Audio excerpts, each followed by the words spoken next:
Okay, so let's take a look at a similar problem where we're asked to go from mass and this time molecules, not atoms, because ammonia is a molecule. We'll split this up into two parts. We'll say that the molecules calculation is part A and the hydrogen atoms is part B. And again, this should be very familiar and very similar to what we've done previously, where the mole is the intermediate unit that we use to access molecules. And previously, this right here would be atoms because we would be talking about nickel in one example and aluminum in another. Here, since ammonia is a molecule, we're using molecules here. We'll show you what we mean by hydrogen atoms in a second. So let's actually do the conversion factors.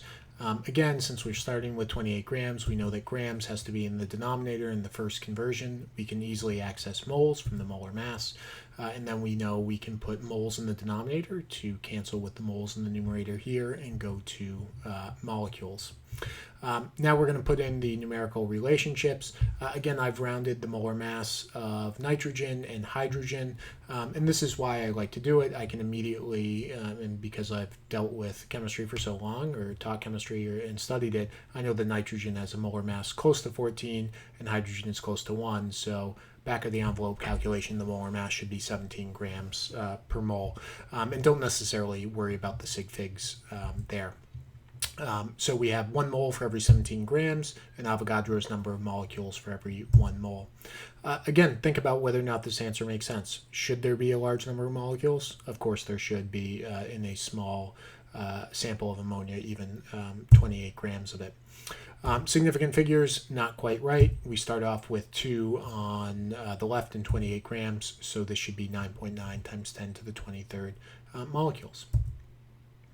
Now let's turn our attention to how many hydrogen atoms are in 28 grams of ammonia. Now, here, remember that the atoms are embedded within the molecular structure of ammonia. And we know that there are 3 hydrogen atoms for every 1 molecule. And we're going to use that as a new conversion factor. So in other words, I want to come up with some numerical relationship where for every 1 molecule we consider how many hydrogen atoms are within the molecular structure of ammonia. Here we're going to use, as I mentioned before, the molecular structure, the molecular formula of ammonia. There are 3 hydrogen atoms in every molecule, and that's what I'm representing here. 3 hydrogen atoms for every 1 molecule of ammonia. So the answer should be simply multiplied by 3 from what we got in part A. Now, you can also do this in a complete string of conversion factors. We just already had the answer from part A, so that's why we transcribed it here as 9.91, 5 times 10 to the 23rd. We know we should start with 2 sig figs. We've carried an extra sig fig here for accuracy, but remember in the previous example this was actually 2 sig figs, which came from the 28 grams, so don't be confused. There actually should be 2 sig figs in the answer, and that's why we're going to round this to 3.0. Notice that this is 2.97, so this should be 3.0 times 10 to the 24th atoms of hydrogen.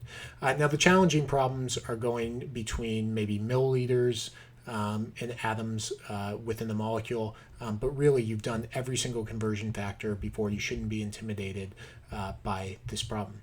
Good luck.